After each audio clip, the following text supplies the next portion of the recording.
Today I'm going to be preparing a couple of very easy 18th century side dishes using asparagus. Now for those of you who don't like asparagus, well, frankly, you just leave more for the rest of us. But I suggest you give these a second chance. For those of you who like asparagus, you're gonna love these dishes.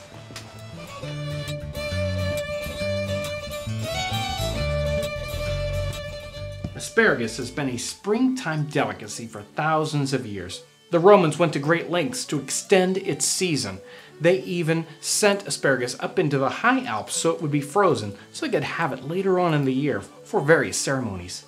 Likewise, 18th century Europeans used greenhouses so they could enjoy it more often. Asparagus is native to Western Europe, but it was imported into North America by early colonists. It's a vegetable that colonial cooks were very familiar with.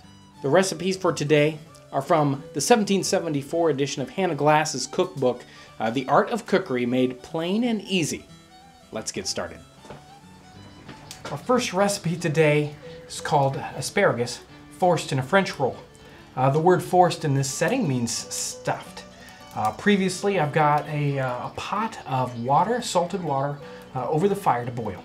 Asparagus needs to be prepared for our recipe here. It calls for only the edible head, not the inedible stalk or the woody stem to be eaten. And there's an easy way to figure out where that break is. You just take your asparagus and you bend it and it'll snap.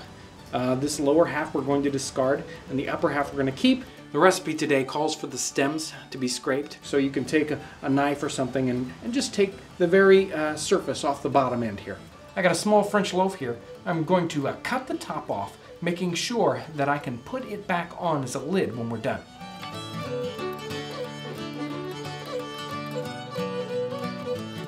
I'm going to take most of the crumb out, so leaving about a 1/2 inch to 3/4 of an inch of crust all the way around, sort of creating a boat.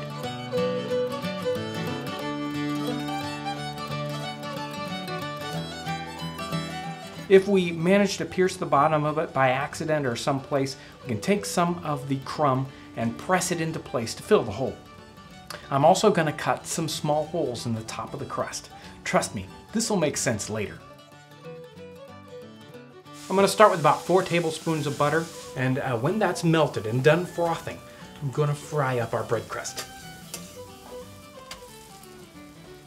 I need to be careful as I'm frying up my bread crust. I don't want to break it. Also, you want to watch it to make sure it doesn't burn. There, that's perfect.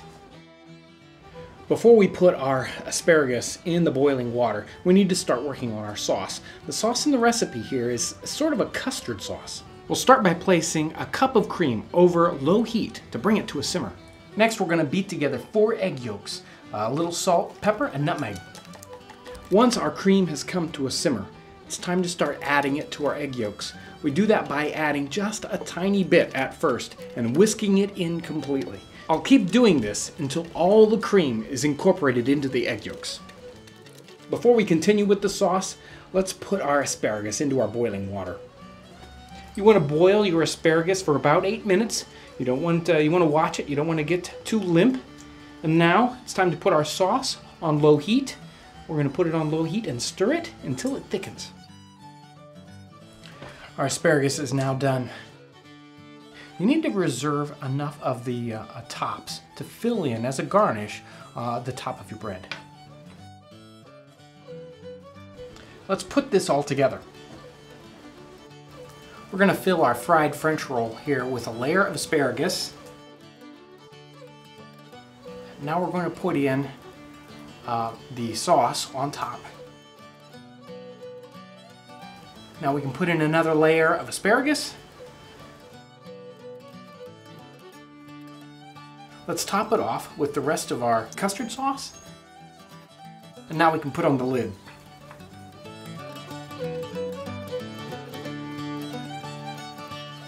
And now, the garnish.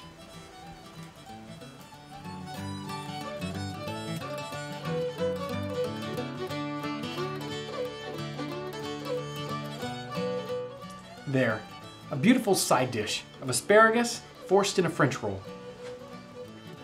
It's easy to go to the grocer today and purchase asparagus just about any time of the year. But in the 1700s, the window of opportunity for enjoying this vegetable was very narrow. Since asparagus was available for such short periods of time, what couldn't be eaten was either pickled or it was allowed to go to seed.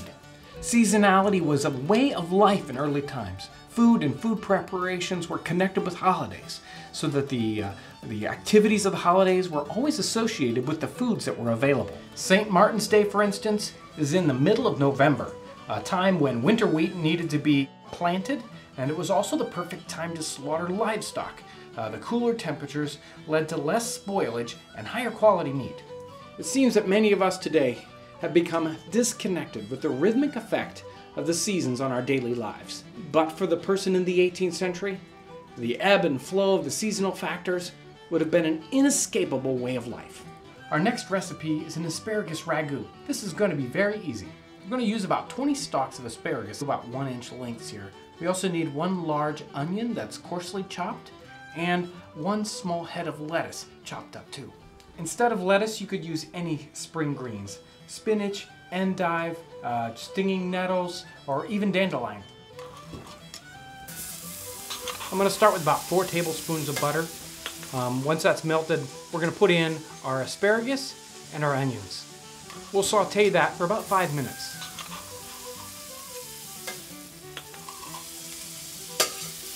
Once your onions are translucent, it's time to add the lettuce.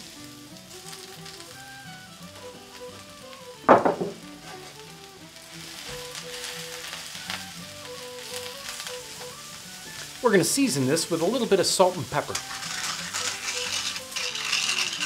Now that our lettuce is wilted, we can add in some flour, about 2 tablespoons. We're going to sprinkle over the top and stir that in, let it brown with the butter. I'm going to add a cup of beef broth. You could add chicken broth if you'd like. This is going to work with the flour and thicken right up and make a really good gravy.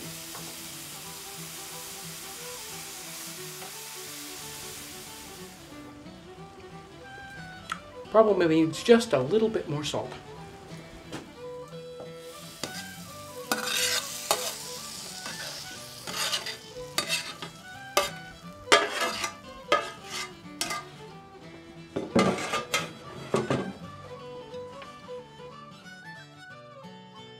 Let's give these dishes a try.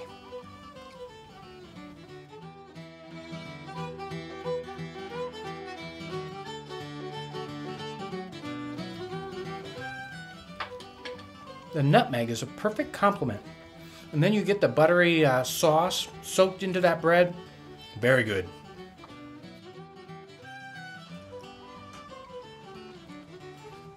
The ragu is excellent. The nuttiness of the sauce really mixes very well with the asparagus. You can still taste it in there. It's very good. Even if you're someone who's finicky, especially about asparagus, you should try this. It's really very, very good. All the great cooking implements you've seen here today, all the clothing, all these things are available on our website, in our print catalog. I invite you to subscribe to our YouTube channel and don't forget to follow us on Facebook. Excellent.